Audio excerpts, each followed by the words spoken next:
Belgium nil, Iran nil. Someone asked me a question in my live stream the other night, and they asked me, what's your surprise team of the 2026 World Cup so far? And my answer was Belgium. And it wasn't like I'm surprised by how well they're doing. I'm surprised by how terrible they are.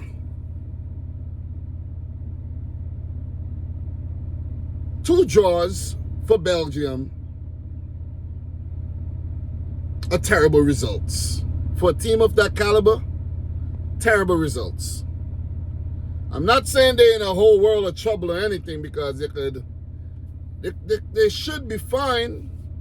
They should beat New Zealand, right? Right, guys? Right? But then you don't know. That's the thing. We don't know if they're capable of beating New Zealand.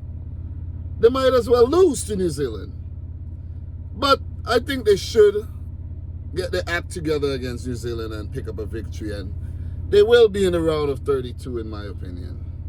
There's also a situation where all the games in Group G end in a draw. All.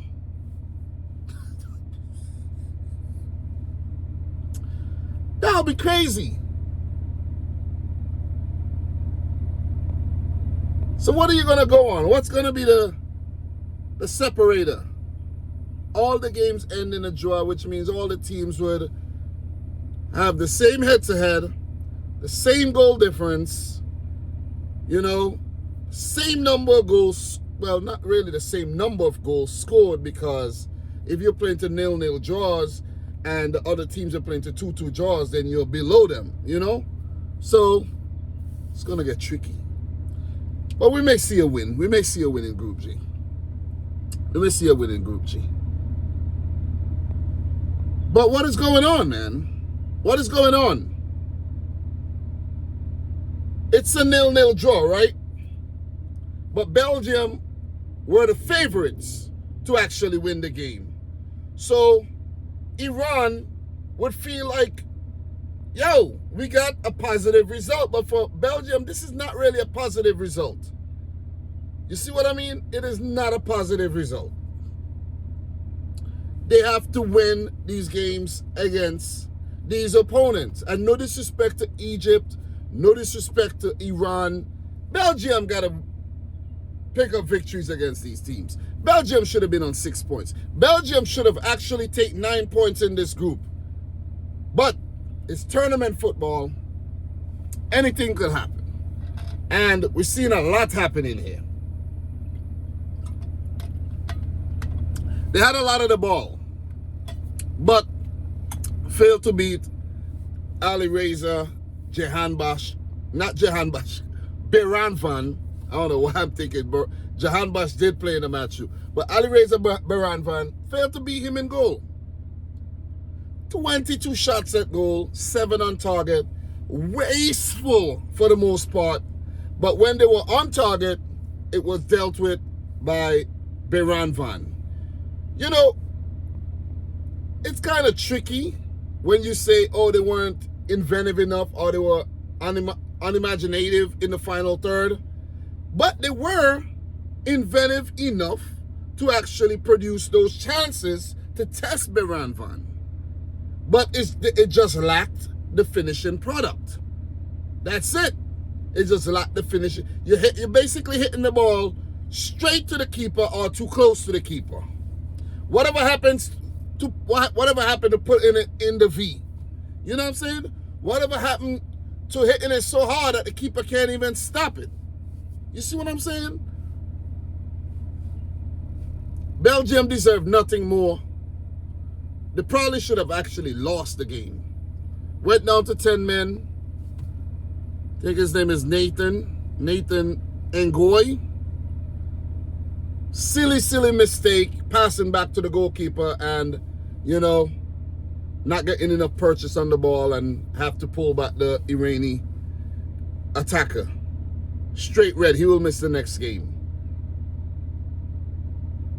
And I think there's actually a stat that says Belgium are the oldest team to ever The oldest 11 to ever play a World Cup match. I spoke about that in the review of the first match. I spoke about the selection made by Rudy Garcia for the World Cup. Was it the right decision to bring a lot of these most seasoned veterans like Castagna, Tamo Mounier, you know, I'm not going to go as far as to say, you know, Lukaku, but, you know, those names that I mentioned, yeah, them boys. Them boys. De Bruyne was always going to be there, you know what I mean?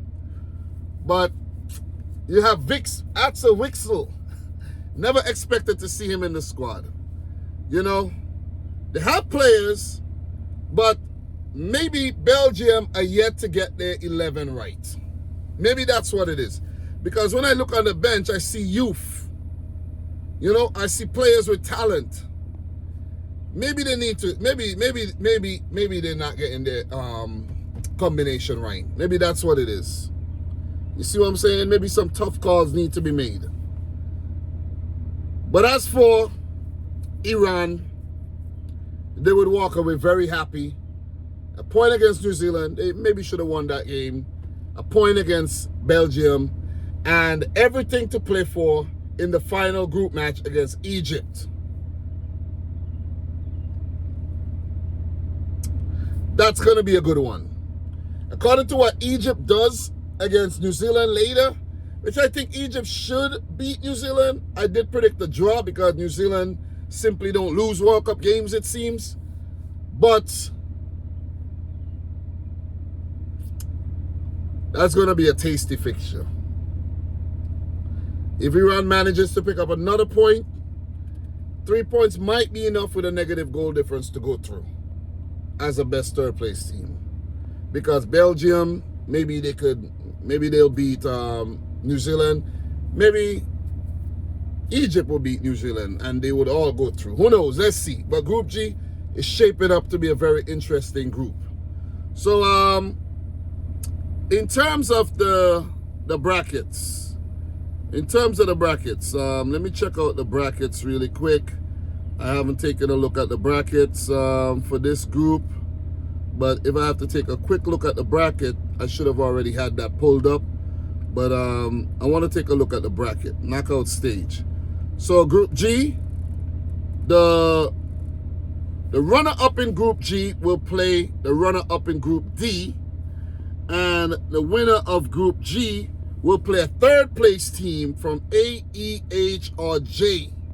So you win the group, you play a weaker opponent or opponent that has not really caught fire yet at the World Cup or struggling, but in between struggling and finding their feet, basically. Runner-up Group D and Group G. If we go back to the groups, Group D, let's take a look at Group D.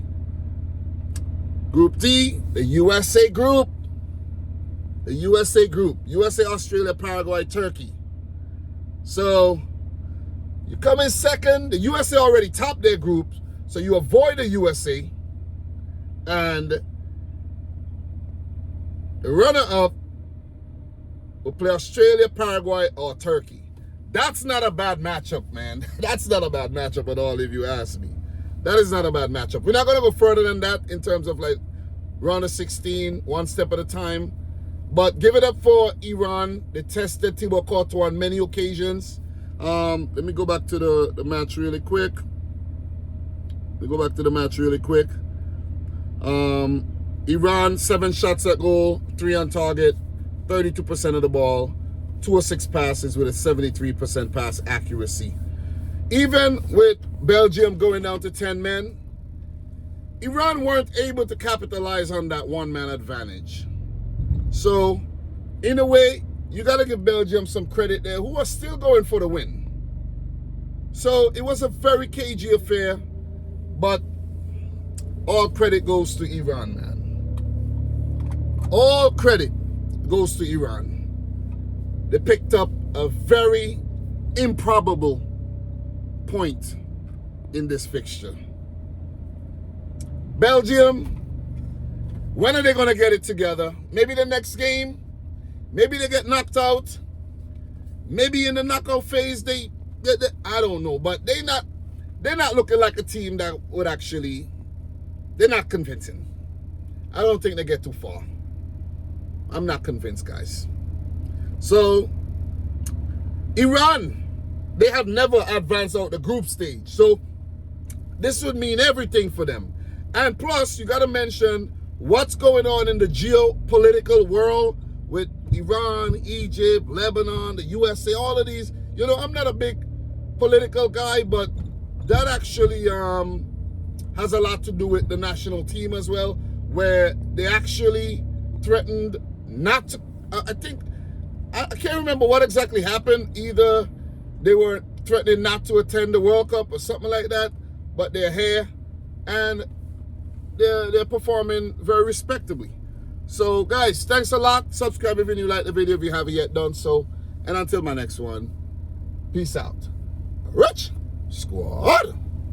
Peace. Oh, and I must mention, Alireza Beiranvand, player of the match, picked up an injury. He kept going and kept his team in the game and actually earned a point for his team.